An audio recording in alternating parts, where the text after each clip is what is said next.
All right, events leading up to the Mexican-American War. Of course, one of the ideas that we need to keep on our minds when you talk about Mexican-American War, about the wars we'll see in part over the annexation of Texas, is manifest destiny, which manifest means clearly seeing, destiny means the future. And in the 1800s, was a belief of some Americans, the United States to the right, it was their destiny to basically go from sea to shining sea, to stretch all the way from the Atlantic Ocean all the way to the Pacific Ocean. And of course, Texas is, well, sort of halfway in between the Atlantic and the Pacific Ocean. So obviously, Texas is going to play into the idea of manifest destiny. Of course, going back a little ways, remembering that Spain controlled Mexico and Texas for 300 years. Columbus had sailed looking for that water out to Asia, but of course he had discovered a brand new area that the Europeans knew nothing about, North, Central, and South America. The Spanish had spent many years, Pineda, been looking for water out to Asia after Christopher Columbus, but all he discovered was, of course, the Gulf Coast, which included, of course, Texas. And once the Spaniards had realized this is a brand new world, they ran into some brand new people, which they called Indians. And some of those Indians were somewhat powerful and wealthy, like the Aztec Indians. The Spanish then set about to conquer the Aztecs and eventually the Incas in South America, and eventually were successful.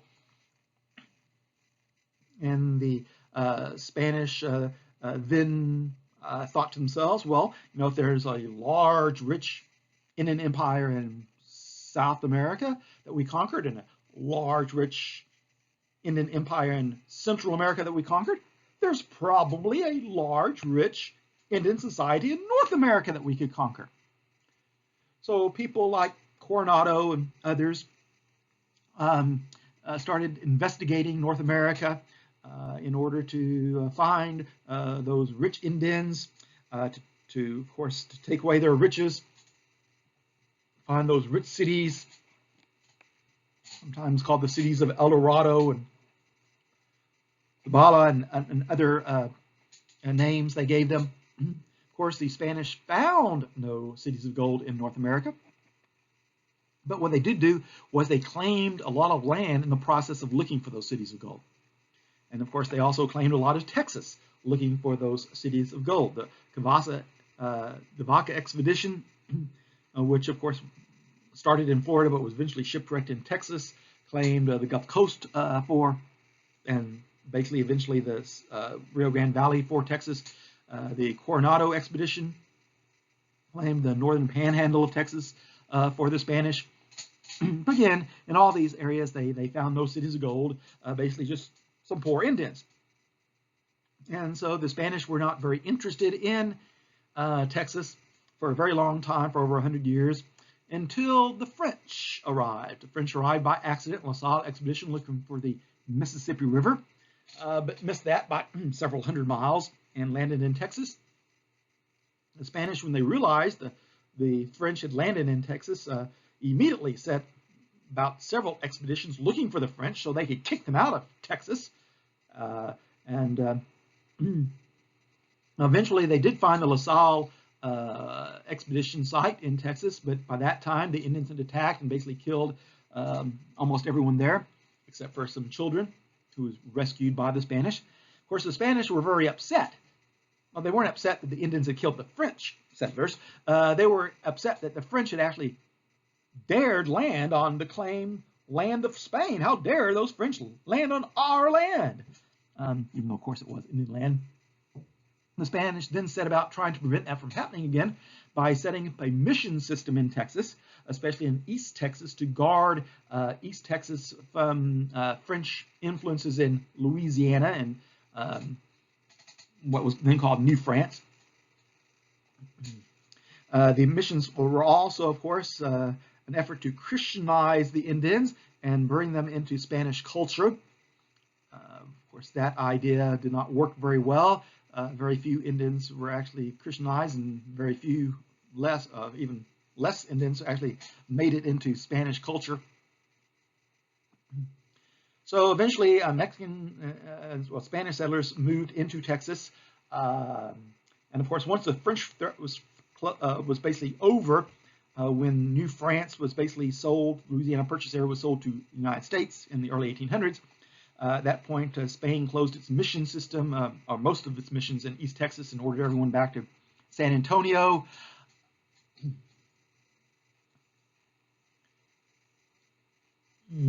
And of course, by this time, you had the people in Mexico, especially wondering, why are we still part of Spain? You had the poor class wanting to break away from Spain with the Cry of Dolores and Father Hidalgo in the early 1800s. But of course, that revolution didn't go very far. In fact, Father Hidalgo was killed just 6 months later. But when the rich people, the Creoles and some of the upper mestizos, realized they could move up in society if they got rid of the Spaniards that occupied these high positions, the Peninsulares, then the rich people joined the poor people's revolution, so to speak, and by 1821, the Spanish had been expelled and Mexico proclaimed itself independent, with, of course, the 3 guarantees of the Plan of Iguala. So, in 1821, Mexico won its independence from Spain. Yay. And the area in the yellow was then proclaimed the Republic of Mexico. And that area stretched from basically the Yucatan area all the way north through Texas and all the way west to the coast of the Pacific Ocean in California, which of course the Spanish had also colonized. They had set up a mission system there. Of course, that mission system was almost as bad as failure as the mission system in Texas.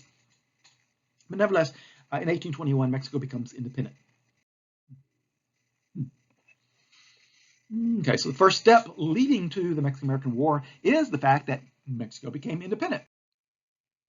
Now, the impact of Mexican independence was not especially felt in some of the areas in the northern portion, especially California and the New Mexico area and Texas, simply because it was such a large area, a vast area of land, and far away from the central population of Mexico, far away from central Mexico, and what's now in Mexico City.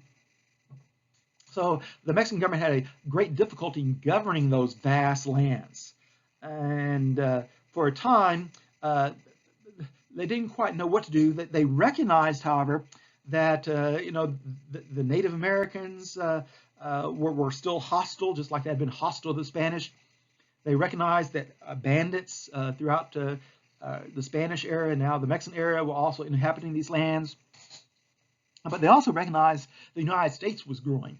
And in order to make sure that the lands remained part of Mexico, the Mexican government decides on a series of measures to try to populate what we now know as Texas through what we now know as the impresario system.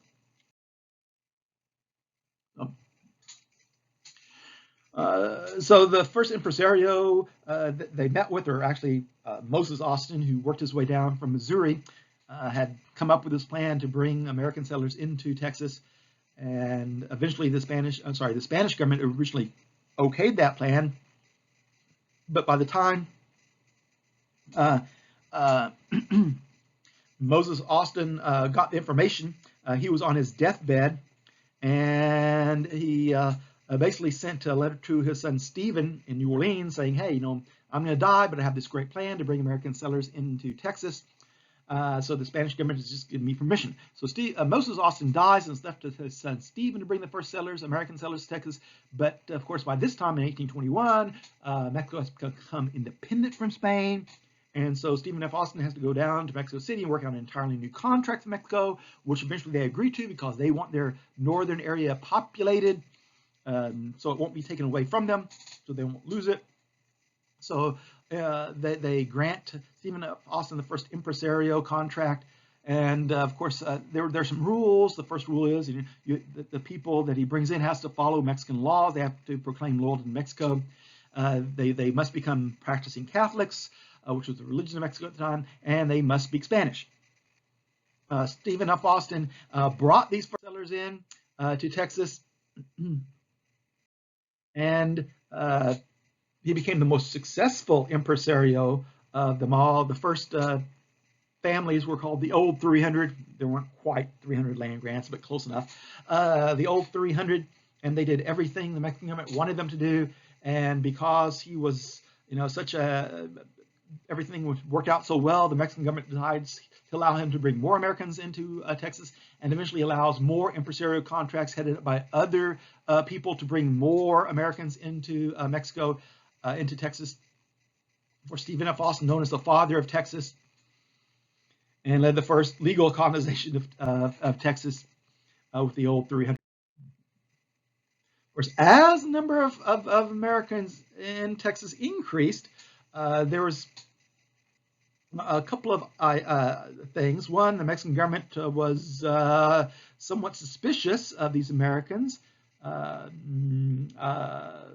especially as they grew in number, and especially as some of these Americans did not convert to Catholicism, and some of them did not learn Spanish, and at least one of the groups actually rebelled against Mexico. Also, sort of making Mexico City suspicious, leaders in Mexico suspicious, was the fact the United States was sort of offering to buy some land from Mexico. One of the presidents, John Quincy Adams, offered to buy Mexico to buy land in Mexico, basically Texas, for about $1 million. And then Andrew Jackson, another president in the 1830s, he offered up to $5 million to buy some land, Mexican land. And by this time, Mexico sort of is regretting allowing all these U.S. settlers to come into the area. They'd hope all these U.S. settlers would be, loyal to Mexico, but as it turns out, as more and more of these Americans come in, there's less and less time for these Americans to become loyal to Mexico, and now the United States is sort of casting an eye on Texas and saying, that looks like a nice area that might be part of the United States. And of course, this makes Mexico very, very suspicious. So tensions grew. So by 1836 or so, there were probably about 45,000 Anglos, mostly from the United States, in Texas. There are probably about 4,000 Tejanos, or people of Spanish heritage, in Texas, mostly around San Antonio, and some, of course, around Nacogdoches, and some around El Paso. And of course, these Americans, some of them had brought in their slave for slave labor to work on crops and other things. So there were about 5,000 African Americans. Most of those were enslaved, although there were still several hundred free African Americans as well. And by 1830, Mexico said, enough is enough, and decided to seal the borders. They basically start placing taxes on things coming in from the United States. They basically forbid more people from coming into Texas from the United States, and this angers Texans. It angers them because many Texans are still poor. They just got into Texas. They had just gotten their land.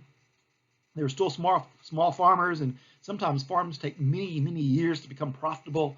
And so many of these Texans didn't have much money to begin with. And now they're being taxed. Also, these Americans had family back in the United States they wanted to bring into Texas. Throughout this period, however, Texans always proclaimed their loyalty to Mexico. From the time Stephen F. Austin brought the Old 300 in, all the way up to basically 1836, Texans proclaimed their loyalty time and time again to Mexico. Even when Santa Anna took power in 1834, Americans proclaimed their loyalty to the Mexican Constitution of 1824, which was very similar to the U.S. Constitution, that it gave power to the states. Even when there were some small-scale local skirmishes in Anahuac and Velasco over tax issues, Texans still proclaimed their loyalty to Mexico during this time period. Then, as we see, Santa Anna comes into power.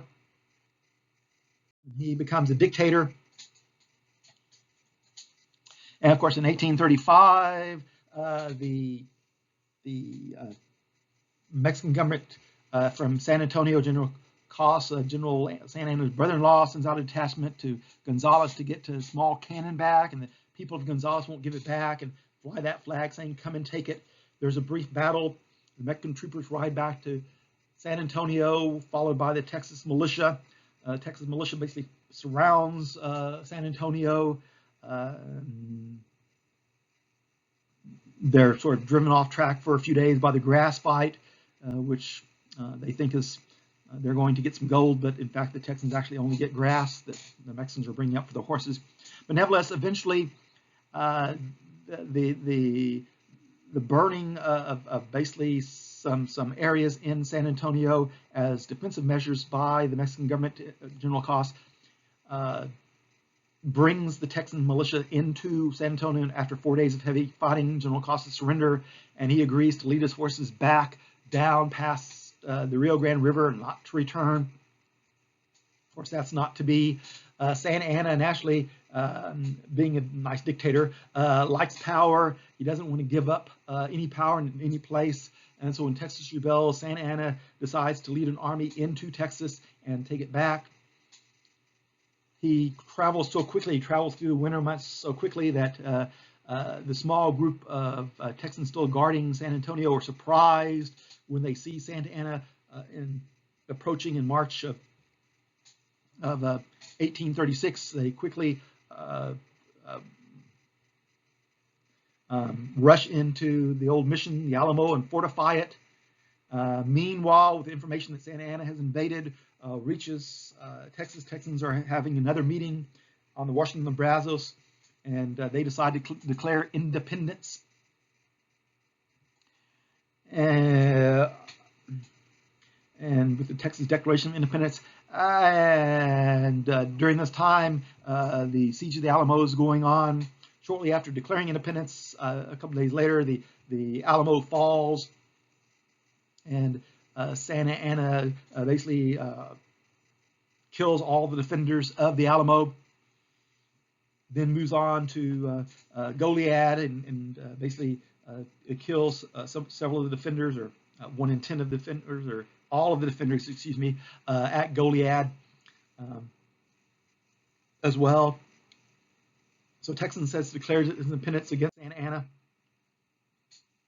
And the Texas Army retreats as Santa Anna moves forward. Millions of civilians run away in the runaway scrape. Finally, Santa Anna camps near the banks of Buffalo Bayou. In April 21st, Sam Houston and his militia army, a part-time army, now Texas Army, attacks and wins the Battle of San Jacinto in basically 18 minutes. Santa Anna is captured. Of course, those Texas troops shouted as they rushed across the field, "Remember the Alamo, remember Goliad." They basically killed or captured all of Santa Anna's army that was with them. They captured Santa Anna. Santa Anna agreed in the Treaty of Velasco to give Texas its independence. And basically in return, Santa Anna was set free, although he did not immediately go back to Mexico. And Texas becomes a republic, the Republic of Texas. So remember, Texas had asked for annexation from the United States immediately, but because there's a big debt from the Texas the War of Independence, there's a big debt left over. The United States didn't want to pay for that. Texas was going to require rebuilding. The United States didn't want to pay for that. There is the issue of slavery, and many Northerners did not want more slavery in the United States. Meanwhile, Mexico threatened to go to war if Texas was annexed, and basically people in the United States didn't want a war at that time. And so in 1836, Texas becomes a republic. It does not become part of the United States. Sam Houston becomes the first president, but basically his goal all along is to get Texas into the United States. The second president of the United States, second president of the Republic of Texas, Marabou B. Lamar, obviously is different. He wants an independent Texas and wants to expand it, but his fiascos at the Santa Fe expedition, for example, and the Muir expedition, all those failures just basically ran up the debt. Houston takes over again. Again, it's all about getting Texas back into the United States here. And of course, there's also a lot of immigration during this time period as people arrive. But eventually, Houston arranges annexation, but the Senate of the United States rejects annexation. And eventually, the fourth president of the Republic of Texas, Anson Jones, is successful in getting John Tyler, the president of the United States, to basically pass a law through Congress in which Texas joins with the United States in December of 1845. Of course, during, again, this time period when the Republic of Texas, there's a lot of people coming to Texas. Land was cheap. There were events in Europe, wars and famine, leading people to come here. There was an economic downturn in the United States called the Panic of 1837 that many Americans, were in search of cheap land and of better economic futures. And so a lot of Americans arrived, mostly from the lower South. Many of them, again, bringing their slaves with them. But also during this time period, you had a lot of Germans coming into central and southeast Texas, New Braunfels, for example. You had French also coming into central Texas at Castroville. You had Poles coming in to Galveston and southeast Texas. You even had Irish people and Norwegians and Czechoslovakian people. You had a whole host of European people coming into Texas, but they were greatly outnumbered by the Americans who came into Texas during this Republic period. So eventually, in 1845, December, Texas was annexed to the United States. Of course, remember Sam Houston during this time period as a war hero who basically birthed Texas and won that great victory at San Jacinto. Remember him as the president of the Republic of Texas. As we'll see later, he will also be elected to Congress from Texas and also be a governor as well. Of course, generally remember Santa Anna, at least in Texas, as the villain in the Texas Revolutionary War. But again, as we'll see later, he plays a part in part in Mexican history as well. Stephen F. Austin, remember, is the father of Texas, bringing those early settlers into Texas. Of course, he's really not around very long after the war because he dies of disease. Oh, the causes of the Mexican-American War, basically the annexation of Texas. So again, John Tyler, the president, had basically worked out a treaty with the Republic of Texas to bring Texas in, but the Senate of the United States rejected that treaty over the slavery issue. But then, after James K. Polk becomes president, well, after Polk is elected president, because just like now, you're elected in November, but you don't take over for a couple of months. And so during this time, Tyler was still the president, and he arranged for Congress to make a law that would bring Texas into the United States. So Texas is brought in, and James K. Polk becomes president. Polk recognizes that first of all, there's some border disputes between Texas and Mexico. Texas believes it borders the Rio Grande River. Texas believes the borders the Neches River. But like Andrew Jackson, the American president before Tyler, Polk is also looking to buy other parts of Mexico, including California, New Mexico, and so he sends down a representative to Mexico City, a guy named John Slidell. And basically, Slidell's job is to basically settle a boundary dispute between Texas and basically buy other parts of Mexico.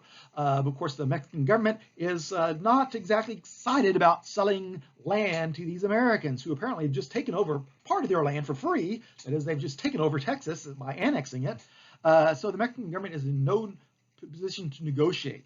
The Mexican president recognizes that if he starts negotiating with this American, the people of Mexico are going to rise up and throw him out of power. And so basically, John Slidell's mission is a failure. The Mexican government does not even talk to him, and he goes back to the United States. Meanwhile, President Polk has ordered several thousand troops under Zach Taylor down to Texas because of the boundary dispute. Again, Texas claims the area between. They claim the Rio Grande River. The Mexican government claims the Neches River. There's several hundred miles, almost 200 miles between the two rivers, and that becomes disputed area.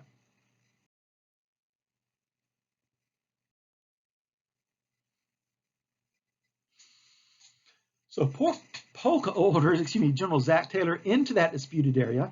So Taylor's job is to ensure the border is guaranteed at the Rio Grande River. Meanwhile, the Mexican president had ordered one of his generals north of the Rio Grande River towards the Neches River to ensure that's the border. So now you have two armies basically in the very same area, and it's not too long before fighting breaks out. In fact, in April 1846, the Mexican army attacked a small detachment of American cavalry troops,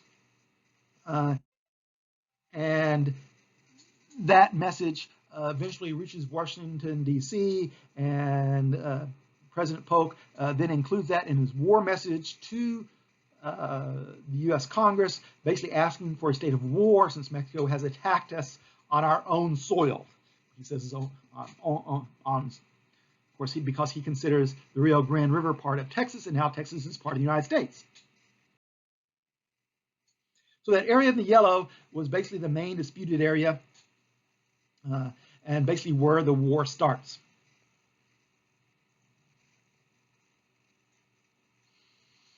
So General Zachary Taylor has arrived. He actually at first has fewer troops than the Mexican general, but there are several things working for the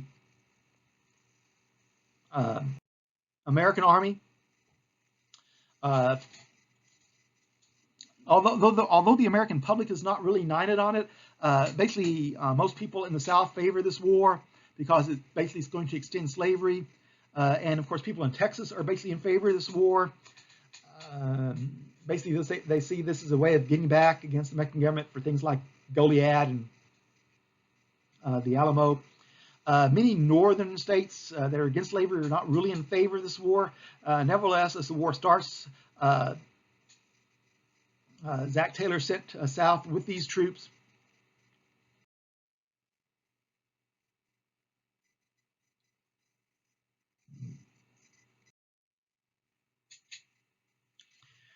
And even though he's outnumbered number-wise, he eventually wins several battles against the Mexican army. And there's a couple of reasons. One, the Americans were really excited about fighting. Of course, many Texas people in Texas joined and volunteered. Many people from the South also rushed to fight in this war. The Americans also had better supply lines. They were starting to be an industrial power, which means they could produce weapons of war. Their technology was a little bit better. So the U.S. had lightweight cannons, which could be basically moved around the battlefield by horse, by attaching a horse to your wheels and the cannon, and basically you could move the cannon from one part of the battlefield to another very quickly. Up until this time, cannons were very, very heavy, usually several thousand pounds, if not several hundred pounds.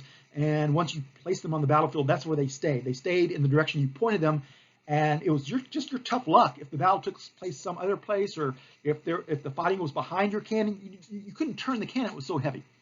But these lightweight American cannons could be quickly moved from place to place and move quickly around. And in many battles, that proved to be a superior piece of firepower for the Americans. Plus, of course, they had really a good attitude about the fighting. They were eager to do that. Many of the Mexican troopers that were been ordered into Texas were conscripts. They had basically been made to join the Mexican army. They never actually wanted to come fight in the first place. So after about 4 battles of winning, that was all that was left to Zach Taylor. There wasn't, after these 4 battles, there wasn't any other battles in Texas or along the Texas borders because all those battles had been won. Meanwhile, out in California, you have a brief uprising when the Americans out in California hear about this. They quickly basically take over a small Mexican military garrison in California and proclaim California a republic. A few days later, the U.S. Army arrives and California is no longer a republic. So the Bear Flag Republic only lasts a couple of days out in California. Although, of course, it's, they still use that on a lot of clothing today. It's not like the Republic of Texas, which lasted for 10 years and had its own government and all that good stuff. Meanwhile, all the battles and all the stuff in northern Mexico has been secured, but still Mexico has not surrendered. So President Polk orders another general to attack central Mexico. He doesn't order Zach Taylor to do anything because Zach Taylor, after winning these 4 battles in Texas, has become a very popular hero in America. And President Polk is worried that this general who just won these battles might run against him in the next election. So instead, they send out another general who invades through Veracruz and basically arrives and moves up to Mexico City. And by the end of 1846, basically anything worth taking in Mexico has basically been taken by the Americans. And American military forces march into Mexico City, although not without heavy fighting. So at that time, the Mexican government basically sort of runs away from Mexico City. It takes a while to form a new government, and the new government is formed by 1848 and in the town of Guadalupe Hidalgo. And so the American negotiator signs a treaty there with the new Mexican government called the Treaty of Guadalupe Hidalgo. And basically, Mexico gives up its claims to Texas above the Rio Grande River. Of course, there's also other things to this agreement, including basically Mexico gives up California and the New Mexico area to the United States. In exchange, by the way, the United States pays Mexico $15 million for this area in California, New Mexico. And also, they also pay off Americans to the tune of about $3.5 million. So over the past many years before this, during the Texas Revolution, even before that time, Americans who had been injured in battle or had had their property taken by the Mexican government had sued Mexico in court, basically to the tune of about $3.5 million over like 20 years. And so when the war ends, the United States government says, hey, these Americans that have sued you, the Mexican government, they're owed $3.5 million. Don't worry, we'll pay them off. Mexico, you don't have to worry about paying them off, and we'll give you $15 million for the land that we're going to take. So it's not, by the way, it's not like Mexico is selling us California. They're not selling us the New Mexico area. They're forced to give us that area, but at least they do get something for it. And we'll look at those reasons, and we'll look at the war in more detail when we're in our 8th grade U.S. history course. But the important part for Texas history is Mexico gives up its claim to Texas above the Rio Grande River. So the Rio Grande River becomes the border between Texas and Mexico. Of course, that still leaves some problems. And one of the problems is the Rio Grande, Texas claims the Rio Grande all the way to where it starts. And basically it starts in the Rocky Mountains in Colorado. And so if the Rio Grande River is the border, basically Texas is claiming not just what we currently know as Texas, but it's also claiming half of what we now know as New Mexico and parts of Colorado. And so after 1848, the United States is going to have to work all of this stuff out itself. By the way, a few days after, well, actually during the negotiations at the Treaty of Guadalupe Hidalgo, a few days before the treaty is signed, gold is discovered in California, although the people signing the peace treaty in Mexico don't know that. But the gold that was discovered brings forth a rush of Americans the next year in 49. That's why they're called the 49ers, because they're crossing the American continent in 1849 to get to California gold. And pretty soon, large numbers of Americans and large number of other people are now in California. So California, which had been very thinly populated, there weren't many, first of all, there weren't many Indians there, maybe 100,000. Today our population is 330 million. So, and California's population is like 40 million. But at the time, there might have been 100,000 Indians there originally. And there were a few thousand Tejanos and a couple hundred Americans. But within a year or so, the California population, the Anglo population, the non-Indian population, shoots up to almost 50,000 people. So there are a lot of people going out to California for the gold. That brings its own problems as well. So the California Gold Rush brings all these new people out to California, which means California needs to become a state by 1849. And but there's a disagreement about whether it should be a slave state or a free state. And then you have the problem of what are you going to do with New Mexico in that area? Is it going to be slave or free? And what about Texas? What about all that area that it claims as its boundary? So there's a big dispute, and that dispute gets solved, at least they think it's solved, in what's called the Compromise of 1850. And again, we'll go into more detail in the American U.S. history course next year in 8th grade. But real quickly, for our purposes, during the Compromise of 1850, California gets admitted as a free state to the United States. The area that we now know as New Mexico is basically divided into at least two parts, and each part determines for itself whether it wants to be free or slave. Then Texas agrees to give up its claim to New Mexico, but in exchange we get $10 million. And we use that $10 million to pay off our debt. So remember, the debt was from the Texas Revolutionary War and from the Republic period. That debt had never been paid off because originally when the United States was going to take in Texas, the first treaty said that the United States would pay off that debt. But that treaty, Texas never got annexed in that treaty. So under our annexation treaty in 1845, Texas comes in as a state, but it keeps all of its public property, but it also keeps all of its debt. So by 1850, Texas is still in debt. So the U.S. agrees to pay Texas basically to give up its land claim for half of New Mexico and gives Texas $10 million. And eventually, as we'll see, this $10 million is basically used to pay off the debt, and there's money left over for schooling and other things like that as well. So the land that we give up is in the red area that you see there that Texas once claimed in the Republic period, but in the Compromise of 1850, Texas gives up that land, half of New Mexico, and as far as the reason that the northern part of Texas is where it is today, why that yellow area, why doesn't that yellow area go into Kansas, etc. We'll actually learn about that in U.S. history, but it's really because of the slavery issue, because by this time Americans have drawn a line across the country, an imaginary line, and everything north of that could be free and everything south of it could be slave. And so the Texas Panhandle border, the very top line that we have, is that line they drew about slavery. And that's why the northern Texas border, the Panhandle border is like it is. And then the red area is the area that we gave up for $10 million.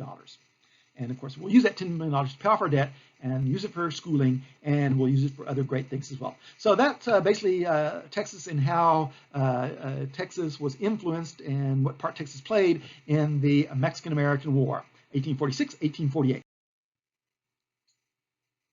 A few years later, the United States buys another part of Mexico. Again, we'll look at more closely at this in U.S. history for basically a railroad to get, again, once all those people arrive in California for the gold, they need some way to basically communicate back and forth across the continent.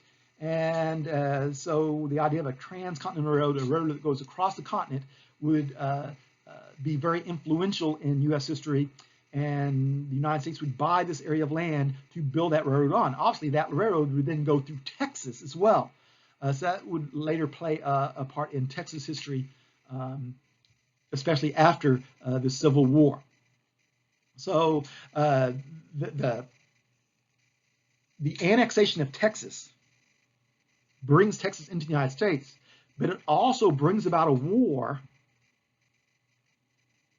which brings about land for the United States, which includes modern-day Texas, New Mexico, Arizona, Utah, Nevada. And as we'll see, eventually that leads to a civil war. So the annexation of Texas is not just about Texas. It has implications far beyond Texas. It has implications for Mexico. It has implications for the United States. It has implications for the future of both the United States, Mexico, and Texas. It has implications for all of their futures. So the annexation of Texas is a pretty big step in United States history. It's a big step in Texas history, and that's why we cover it like we do.